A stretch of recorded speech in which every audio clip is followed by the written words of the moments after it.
Fresh होती है तबीयत को समझ नहीं आ रही. आपको वैसे बड़ा लंबा हो गया ना, ठीक नहीं हो रहा.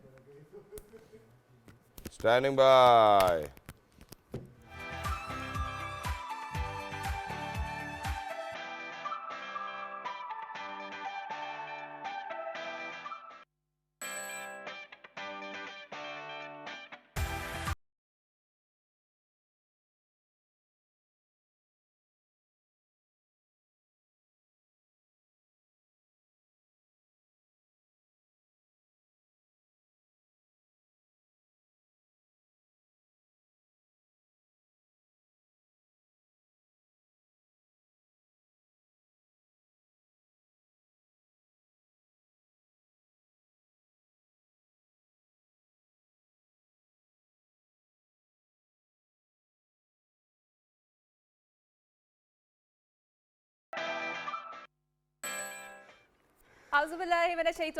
Bismillahirrahmanirrahim. Assalamu alaikum and a very warm welcome to World This Morning. I am your host Hajra Satti and joining me is my wonderful co-host Shahzad Khan. Assalamu alaikum Shahzad, how are you doing today? Walaikum assalam, and I'm feeling absolutely perfect. Well, not really at the top of my energy, and it's because of the fact that in this winter season, ladies and gentlemen, no matter what you do, whatever time you sleep, you wake up and then you realize, okay, you know, I might have symptoms of flu. Then one day you wake up, you're like, okay, I'm all fresh. I can do whatever I feel like. So I think the weather has been really tricky, Hajra, over here and over the past couple of days as well. And even today, we're in Islamabad, ladies and gentlemen, looks like as if it's going to rain. My producer tells me, looking outside the window, that it is already raining over here in Islamabad, F6, right next to Marriott Hotel at PTV Center as well. So I think everybody out there, I think it's a day today to make sure that we're going to go outside, have some pakoras, French fries.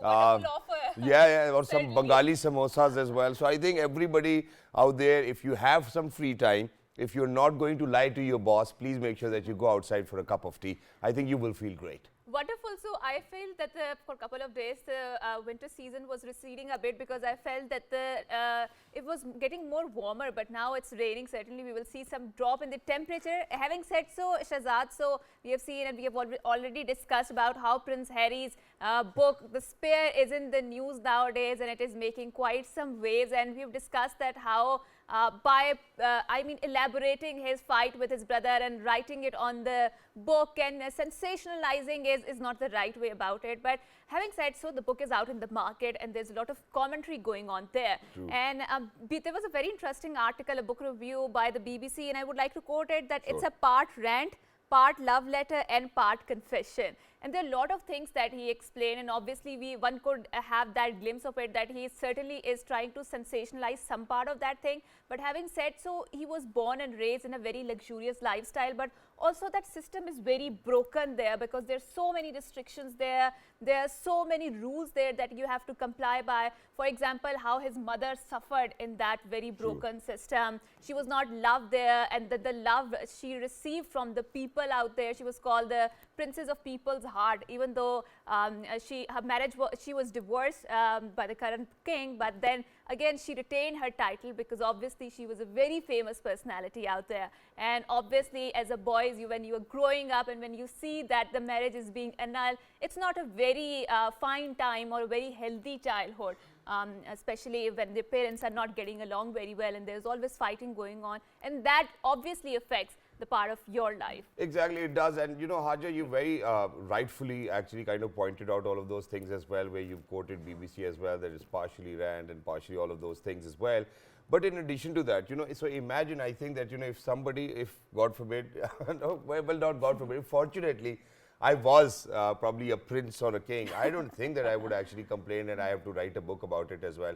It might be partially because of what happened in the previous, when he actually married Meghan Markle as well, and then moved on to United States of America, and then had to bear the security bills as well by himself. True. So I think they really needed something to generate that sort of income to kind of make sure that they're going to have that healthier lifestyle out there. But for somebody to kind of be born in such a luxurious lifestyle, even if there were a few restrictions, I would abide by them. I was like, hey, you know what? I get to be the prince. You know, why can't I even do that? I think that's just the moment of realization. If Harry, I think for one day is going to live the life we live, I think he won't even complain again next time. You know, I think that's what my mindset says. I think Allah subhanahu wa ta'ala has bestowed us with a lot of things. Alhamdulillah, we are satisfied with what Allah subhanahu wa ta'ala has given to us, and we aspire to get more halal things out there. But having said so, he's also documented one one part of the thing about his life is that how when he was posted in Afghanistan, he has killed 25 Afghanis and he has labeled them the pieces of chess. And there was a lot of uproar against that comment because that's a very racist comment. Having said so, because they were not the pieces of chess, they were humans, and like him, they have also had the families out there. And the matter of the fact is that obviously war is not a very, I would say, certainly conducive environment. Obviously, when war is going out there, people are suffering, and innocents are the first one to suffer.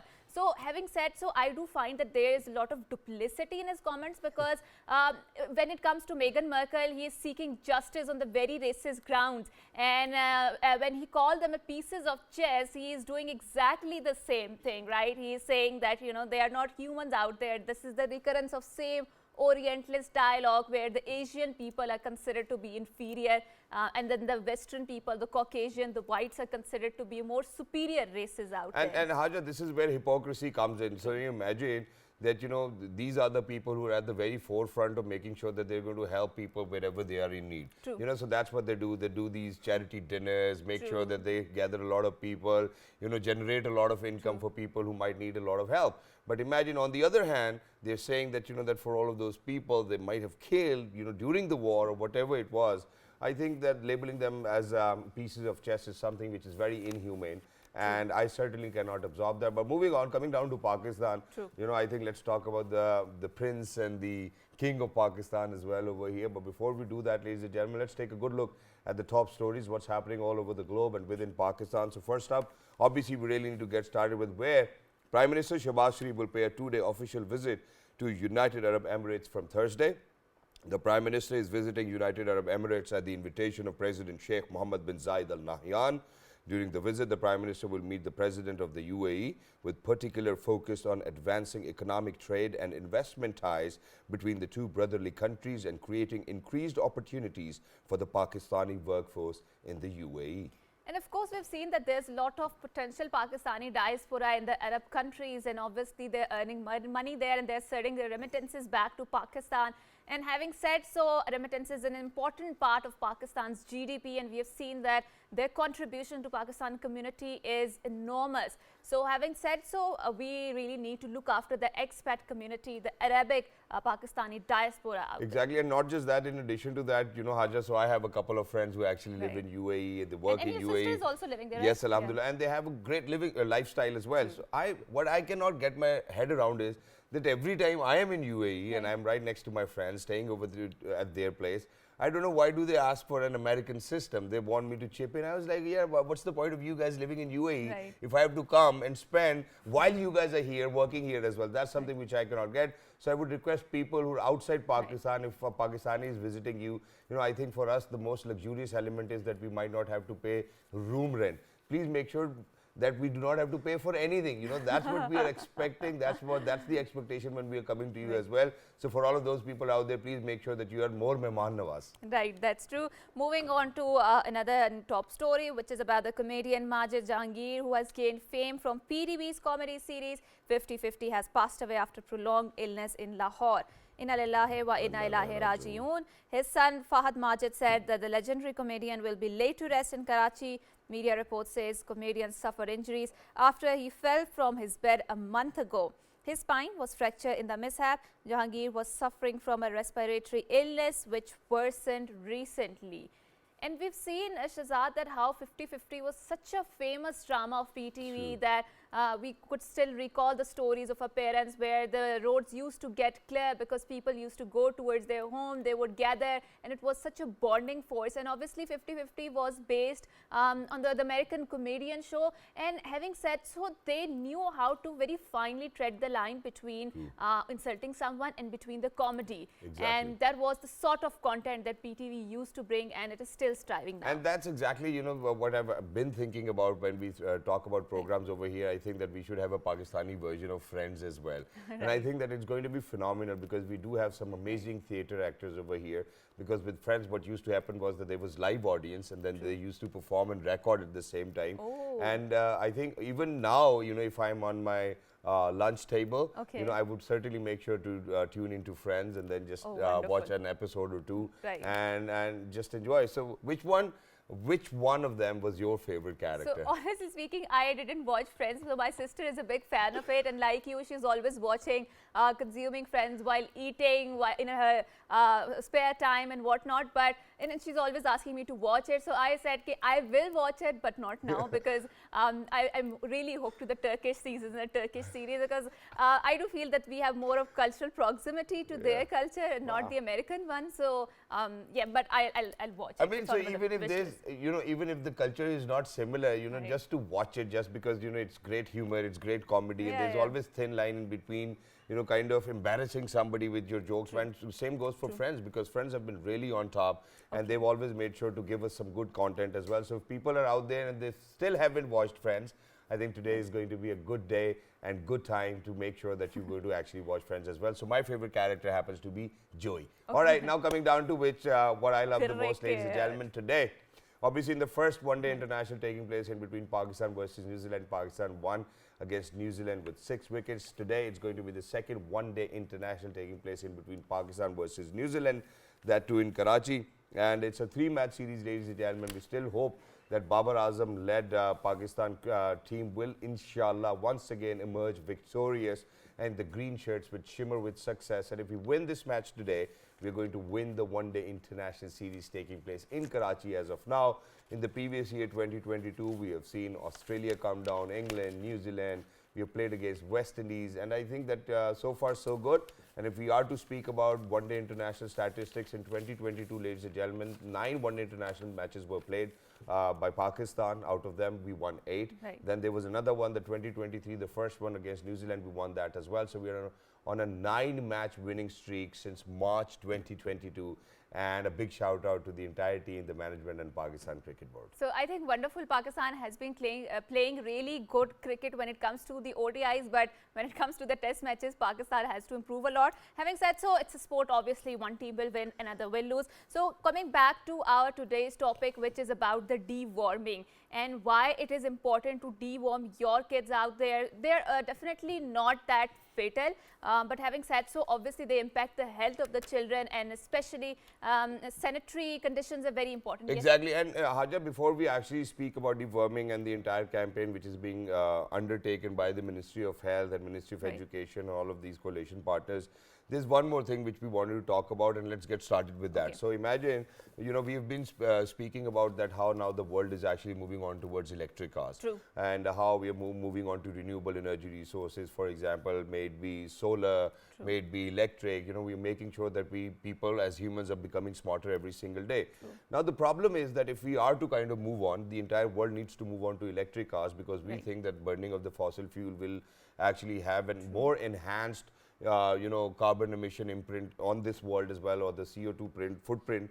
I think what we really need to talk about over here is that if we are to move on to that technology, we really need to be sustainable with that.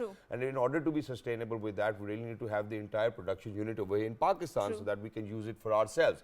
And with electric cars, ladies and gentlemen, imagine, so Lamborghini and Ferrari and Bentley and Bugatti, all of these companies have actually spent billions of dollars to make sure that their engine-based cars are going to be faster. Tesla? No, there's a reason why I haven't named Tesla, all right? So I'm going to come down there. So imagine that all of these big companies have spent billions of dollars in improving their technology and enhancing their technology so that their car can go faster.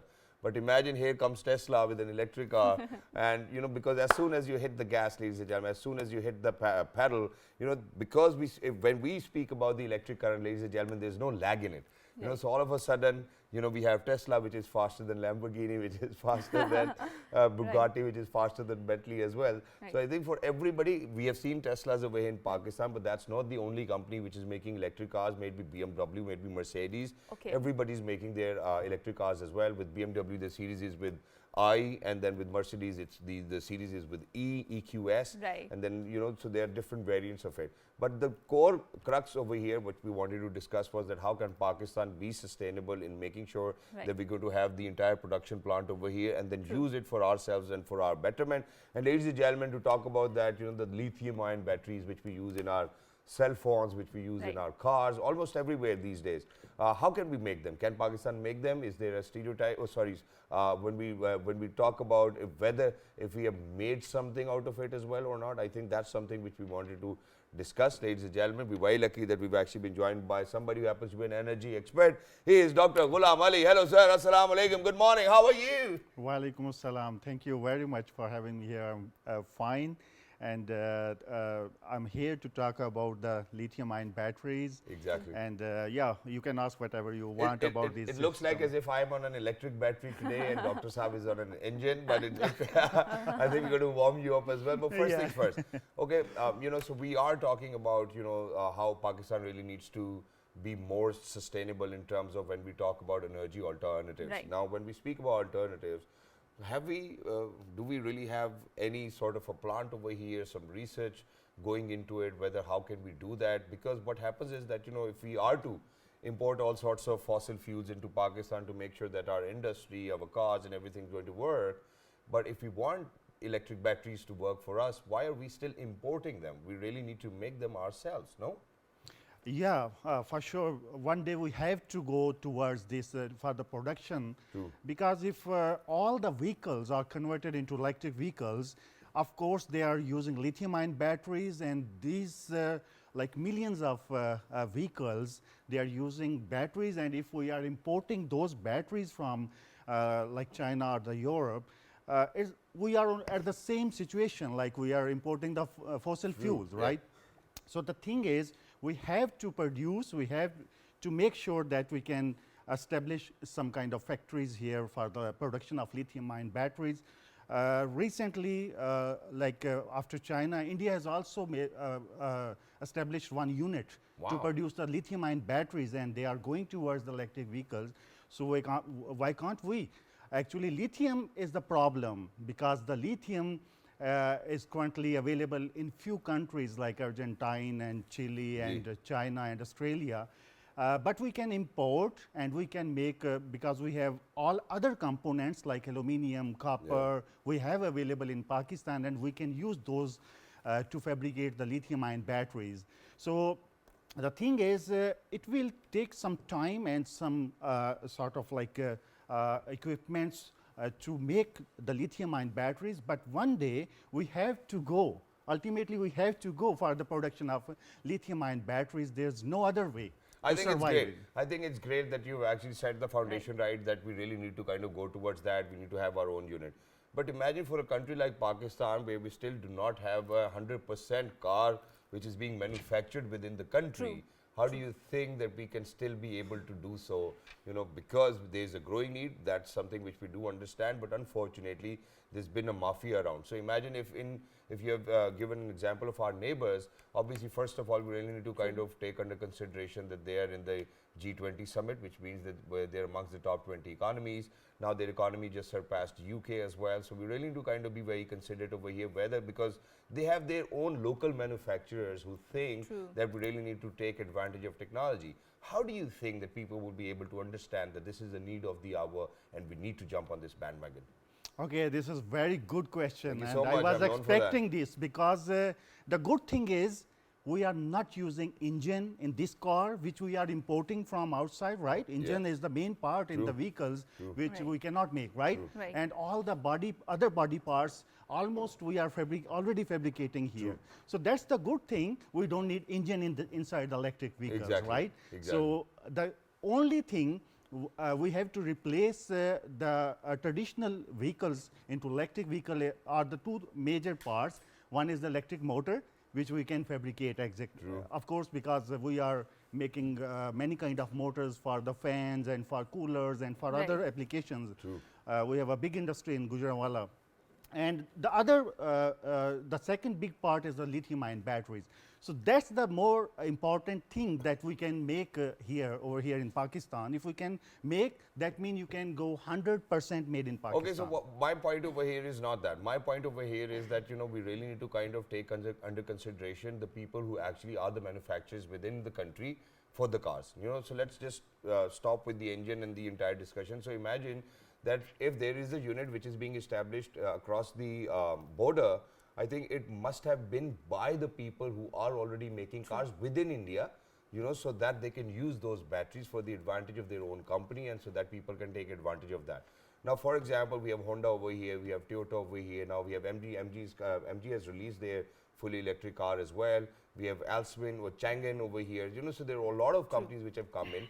But it is for these companies to understand that if we are to give Pakistanis something great, we need to make sure that we start making our own batteries. Right. Yeah, that's the point, because Toyota and Honda, they are, and like Kia and Hyundai, they are already making electric vehicles, but unfortunately not for Pakistan. Yeah. They are exporting in And then Europe they are and importing US. it into Pakistan as well if they are somebody requires importing. it. So that's the thing that our policy makers can force them to go towards the electric vehicles.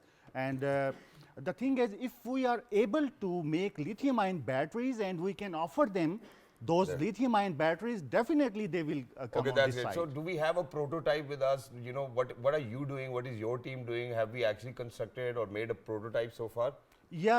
Actually, we are able to make some small batteries like button type, coin type batteries for the laboratory test. Okay. And now we have a project from HEC, Higher Education Commission of Pakistan, that is Center of Excellence for the electric vehicles. In that project, we are now establishing a laboratory for prototype lithium-ion batteries. Wow. And the similar things which we already done on the smaller level will be converted to the large So scale. that button size battery, have you tried it somewhere? Did you put that battery in a watch or something? Do you know for how long was it able to run?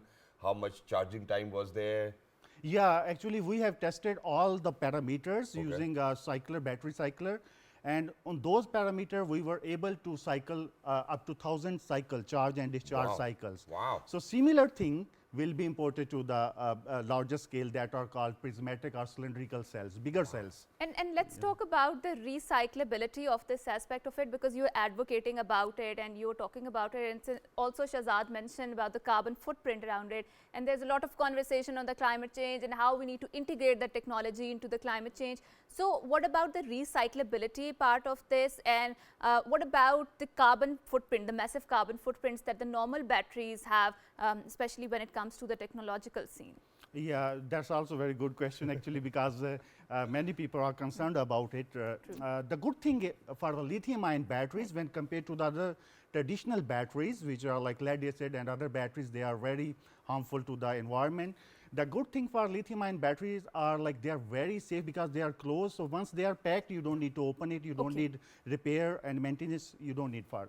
And about the recycling, like as I mentioned earlier, we are using a few metals inside the lithium-ion batteries like lithium, aluminium, copper, nickel, and manganese. They are the metals which are used in the lithium-ion batteries. And we can recycle all these metals almost approaching to the 100% efficiency of the recycling. And Europe has already several factories, recycling factories for the lithium-ion batteries. Exactly, that's wonderful. So in addition to that, there's been another conversation, me and Hajar, we've already spoken about it, but before I touch upon that, there's one small thing, and that is that these lithium-ion batteries, ladies and gentlemen, whichever product they're coming in, they're the most expensive component of it. So if Pakistan today decides that we are going to make our own, because we are mineral rich as well, we have all of these components which are used for the lithium-ion batteries, and we start to export them, that will be a massive industry out there. And what the researchers say is that we might not have that larger amount of minerals to fulfill the entire demand for the lithium-ion batteries, the world over. Now, sir, what I wanted to speak about was that, when the climate change experts, whenever we have been in conversation with them, and there was a discussion that now the world is moving on to electric, renewable energy resources, solar. Solar is the safest, I believe, and it's great. But now when we talk about lithium-ion batteries, they say that, you might not see those carbon emissions from your car, but while we make this lithium-ion battery, there's a lot of carbon emission which takes place. For example, first of all, when you go dig in the minerals, number one, number two, the entire process of making this battery consumes 40 barrel of oil. So imagine when you're using that oil, because 40 barrel oil is being used to make sure that you make a battery which can actually hold energy up to 1 barrel. All right. So imagine that the carbon footprint is there, and these batteries, even if we recycle them, they're going to come back to life. But there's going to be a large, so many batteries. Where do you think that for all of those batteries which have been used once, even if we are able to recycle a few, we might not be able to recycle all of them? Where are they going to go? Because they certainly are not environment friendly, or are they? Actually, I will disagree with that point, because for the minerals point of view, mineral extraction, we need machines to dig them, right? And those machines need energy, electrical energy, right? That energy we can get from the solar energy, wind energy. Sir, earth moving machinery, I don't know whether we can use it with yeah, solar. we can I use think it. we will need fossil fuels. We can use it. Really? We can, yeah, we can use it. There are but imagine, alternatives. so we haven't moved on to electric cars, and you're saying that we're going to move on to earth moving machinery being used by solar energy. Yeah, actually, the thing is, this can happen. I'm not going to disagree. What you're saying so is that's what can I'm happen. talking about, the possibilities. But for now, this has not happened. Yeah. Because we are lacking in the production of renewable energy. We don't have mature system for that. So how do you think we can get that? Yeah, over that time, over the period, I'm pretty sure that we can get over that. Actually, that will take time. And the second point about the minerals, yes, we are very lucky that we have a lot of minerals in like Balochistan and other sites. We are already extracting copper, which is one of the most important component of the lithium-ion batteries. We have aluminium. And about the recycling, like as I mentioned earlier, we can recycle it almost 100%. So those who are talking about that lithium-ion batteries are not environmental friendly, I guess I will disagree with that. All right, because you put in a lot of research and it's wonderful. Yeah, so it's been like. Do you think that you're going to take this proposal to government and make sure that the government listens to you, because this is something which really needs to be our priority as of now? Or do you think it should be Pakistan's priority now? Yeah, it should be, and I'm happy to share with you that government is already on the page, but they are putting their efforts, and we are also have several meetings actually, and one meeting is pending in the May with CPEC authorities. We are doing some CPEC projects and developing lithium-ion batteries under that project. And we have Center of Excellence grant, and we have some international projects from South Korea, like to it's fabricate great, and these it's a good news, and to start my day with such a good news, I believe is wonderful. Do you think that so in days to come we will be able to replace those conventional traditional batteries in our houses, which we use with UPS and elsewhere, so there's so many places we use batteries these days. Okay, the thing is, there are something I need to tell you, that if you want to replace those traditional batteries that are, I guess, lead acid batteries, mostly used by the UPS and other like electric other vehicle startup batteries. So we are using lead acid battery or maybe dry batteries. Yes, we can replace them. So if we compare the performance mean number of cycles, like lithium-ion batteries can go more than 10 years performance, whereas lead acid can only work for 2 years or so. They give a warranty card with this. It's never you will be happy if you can work with that. Yeah, if you can go over 2 years. So when we compare all these things, energy density, power density, cycle life of lithium-ion batteries and lead acid battery, lithium-ion batteries are feasible to use in the house. And that's wonderful. Thank you very much, Dr. Saab, for being with us. Lovely to be in conversation with you, and that too, when you speak about the future of Pakistan and where Pakistan can certainly do very well. I think it's certainly going to depend on the authorities whether what our priority is. Obviously, for all those think tanks out there, decision makers, with people who are in the leadership positions, if this is the requirement for Pakistan, I think we can still fulfill it. We have people like Dr. Saab over here who certainly have made a prototype and they know how to do it. So I think that such people can actually be at the forefront of such projects. True. And the research needs to continue. And research, ladies and gentlemen, in these days, and technological intervention is the key forward. I think that's the way forward as well. But moving on, ladies and gentlemen, if we have to take this show forward, we'll have to bid farewell to Dr. Saab and take a short break. And once you guys will come back, we will certainly address where Hajra said that there's been a deworming campaign taking place in the ICT. What is it all about? I think, have you ever heard about deworming? Have you ever been dewormed? No, I don't think so. But yes, I have heard about the deworming. So we'll go on a short break, so don't move. Good morning.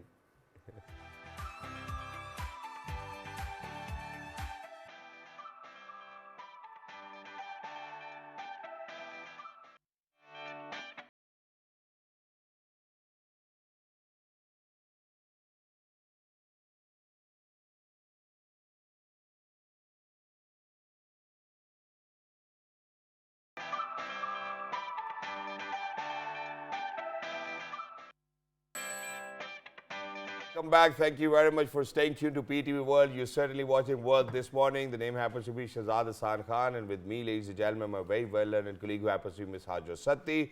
Before heading out towards a short break, we were thinking about how can Pakistan make their own lithium-ion batteries as the world's moving on to electric cars and the cell phones and everything which we use over here. Most of the electric appliances, ladies and gentlemen, actually have these lithium-ion batteries installed in them. But having said that, right after the break, now we wanted to move on to where Hajra actually, right at the beginning of the program, had a very important point where how we are unaware. You know, most of the times we used to hear that, you know, my mother used to tell me, bete tere पेट में मुझे कीड़े लगते हैं. You know, for a better understanding of people out there, that it looks like as if you have worms in your stomach, you eat so much, but you're not that healthy. And I was like, ma'am, what do you mean by that? And today, ladies and gentlemen, I think I've got an answer for that. I'm very lucky, we're very lucky that we've actually been joined by a team of professionals over here who actually just ended up with the 4th round of the deworming taking place over here in the capital territory of Islamabad in Pakistan as well. And that too, you know, it's a coalition effort, ladies and gentlemen, by the Ministry of Education, Health and Planning. The gentlemen are here. We'll get started. We'll ask about that as well. So we call this STH and it is soil transmitted helminths. You know, so you certainly do not want those helminths within your own stomachs, ladies and gentlemen. True. And this is a campaign which kicked off in schools. So obviously a lot of teachers, the school administrations are collaborating, making sure that our children are going to stay healthier and get fitter as well. So without any further ado, we're very lucky that we've actually been joined with somebody who happens to be the team lead for Pakistan Deworming Initiative. He is Mr. Waleed Rabbani. Hello, assalamu alaikum. Good morning. Walaikum assalam. How are you, sir? I'm very good. How are you? Absolutely perfect. You know, I've always been good, and thank you very much for joining us. Wonderful to have you over here. And ladies and gentlemen, not just that, we have another hero who does not wear his cape quite often as well. And you know, so I would want to take you back in time when it was COVID. You know, there was this one page I would certainly want to talk about with the name of Health Warriors, and they made sure that if somebody needed platelets, somebody needed oxygen cylinders, whatever sort of aid was required, they would only go to the page, write it, and this gentleman was on Forbes, BBC, CNN, everywhere, and brought a lot of good name to Pakistan. When we speak about that our policies were good in COVID, it was because of these people's contribution that they were able to help a lot of people who couldn't really get outside their houses. Everybody was in a lockdown. Ladies and gentlemen, the name of this hero happens to be Mr. Zoris Riaz. Hello, assalamu alaikum, brother. How are you? I'm good. Thank you so much, Shahzad, for having us again. Thank you so much for joining us. Wonderful to have you over here. But let's get started. Let's get started with the basics. So, Rabbani bhai, please tell us, what is this deworming campaign? Is it only in the Islamabad capital territory, or do you think it's elsewhere in the provinces as well? Yeah, thank you. So the deworming, or what we call it as the treatment for the soil transmitted helminth infections, we started back in 2019 in Islamabad capital territory. Wonderful. And afterwards the Islamabad was taken as a role model by the provincial governments, and now alhamdulillah we have been able to expand the deworming campaign across Pakistan to all of the regions. So it goes back to the 2016 when a study was conducted by the Ministry of Health, where it was highlighted that the worm infections for school-age children 5 to 14 years are highly prevalent across 45 districts in Pakistan. I mean 20% prevalence in those 20 So very quickly, 45 districts. I would certainly want you to shed some light on so that more people are more aware as well, and that is that when we call it soil transmitted, is it like when the kids do not wash their hands, or probably, you know, as a kid I had a habit of eating cement as well, you know, so do you think that all of these things contribute Yeah, to that? exactly. Okay. You mentioned it very right.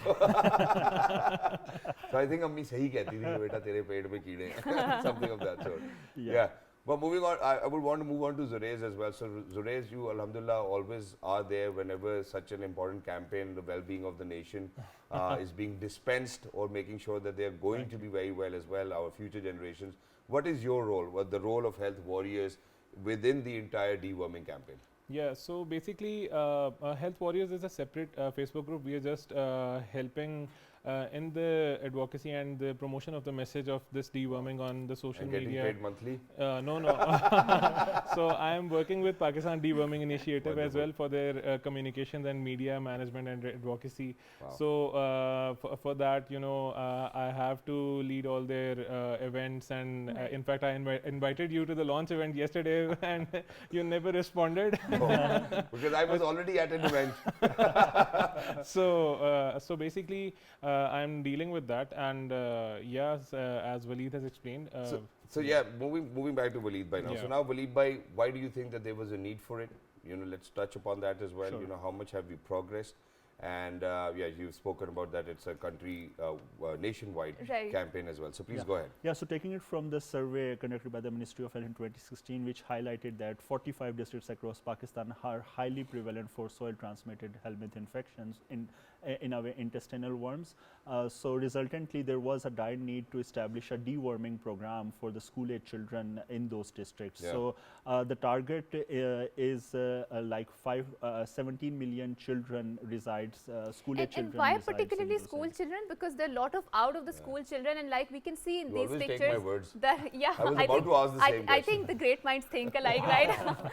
So, and lot of children, especially who are begging on the streets, who are not inside their schools, I think they're more at the risk of the deworming, because they're constantly, I mean, playing with the soil or the mud, or some of them are actually going out there, especially in the dumps or the trucks, and they are collecting out the waste materials. For that, they could recycle it or earn money out of it. I think they're more at risk of it. Yeah, so basically, when we refer to as the school-age children, it's basically the age bracket 5 to 14 years, and any child who is in school or out of school enroll in public, private, or Dini Madaris falls in that category. Okay. So our aim is to, so we use institution as a delivery platform. Okay. Like the teachers are conducting deworming during the deworming days in schools, and where out of school children are also invited to come to the schools and have the deworming medicine. But it's very administered. rare that you actually kind of get hold of 100% of that Exactly. population True, as true. well. Yeah. But having said that, okay, you know, it's a wonderful initiative. But why don't you think that we could have replicated it with the way we have been conducting polio campaigns? Because in polio, we haven't left any stone unturned as well. Unfortunately, we still get cases, 1 or 2 here and there as well. But why not go door to door? Exactly. So over here, our aim is to reach out to the 75% of the population, and the schools are basically the primary mode where the children get together every day. Yeah.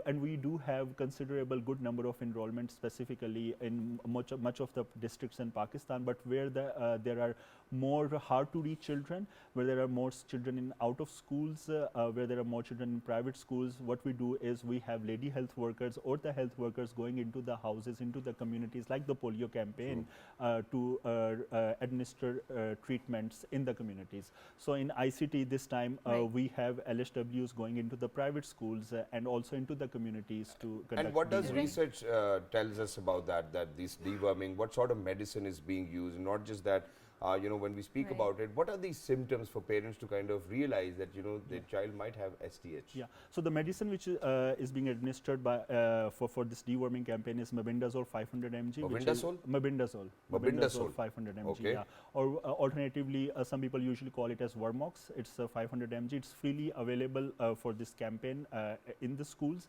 and the symptoms are specifically the abdominal pain, vomiting, fatigue, nausea, and unexplained weight loss are primarily attributed to this. And when it comes to, so basically the idea is that when the children are healthy, they are more inclined towards education, they can learn more quickly, and resultantly they can perform well and can earn good opportunities. So there are many researches explaining that. Wonderful. And thank you so much for incorporating the Lady Health Workers program into it, because Shahzad, this program was introduced by Benazir Bhutto, and she was lady herself.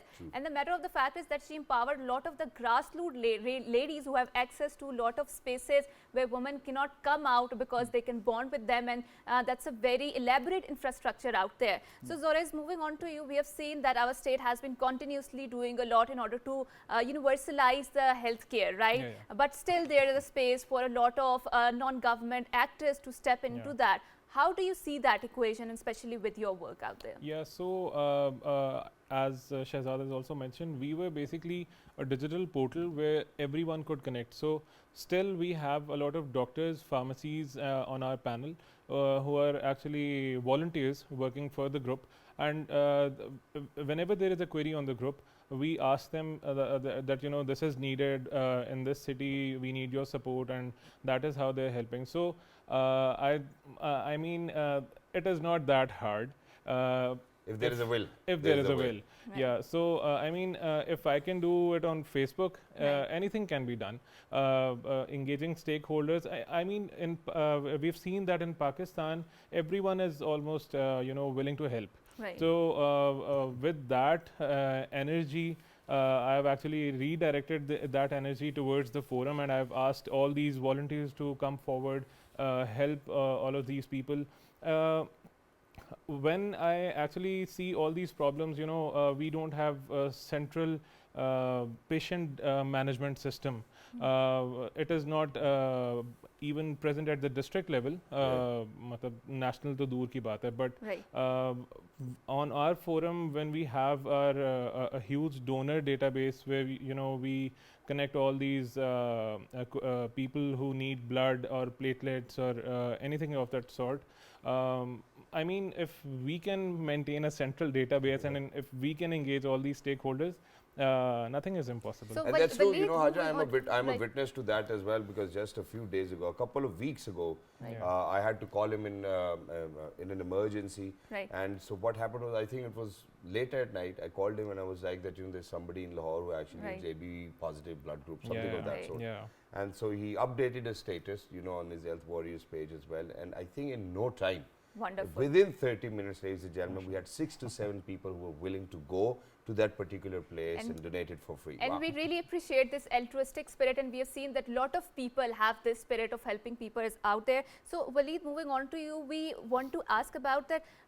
When you talk about deworming the children, is it that all of the children you are going to deworm, especially those who don't appear sick or those who do not have it apparently? Is it a preventive sort of an act, or only those children you're going to target which you feel are showing the symptoms of that? So basically we're going to, our aim is to treat all of the children which resides in the high risk districts, that is 45 districts, and in a way we aim to treat 17 million children annually. And which are those particular districts demographic wise? Demographic wise, it includes Islamabad Capital Territory, 4 districts from Azad Jammu and Kashmir, 5 from Gilgit. KP has the highest share, which is 22 districts, followed by Sindh, Karachi division, and Balochistan, only 1 district, Lasbela. So far we have been able to deworm 20 million children. So why only 1 district in Balochistan? So basically a majority of the districts in Balochistan falls under the ecological zone, which is dry western mountains.